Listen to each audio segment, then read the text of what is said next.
তোর কখন হবে কি হবে কে বাইর করে দেবে বললো কোন কোনে গেবে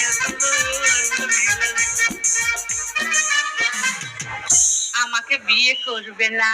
হ্যাঁ করবো, কিন্তু তোমার বিয়ে করা জমি কেনার আগে কোন শালা দলিলে সই করে দিয়েছে?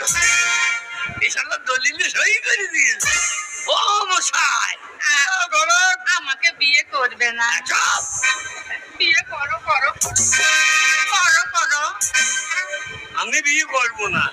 করো আমার বিয়ে উড়ে বাবা করো করো। শালায় ও মশাই কি হলো গো? এই জমিতে তো ধান হয়েই আছে, কাটলেই কাজ হবে।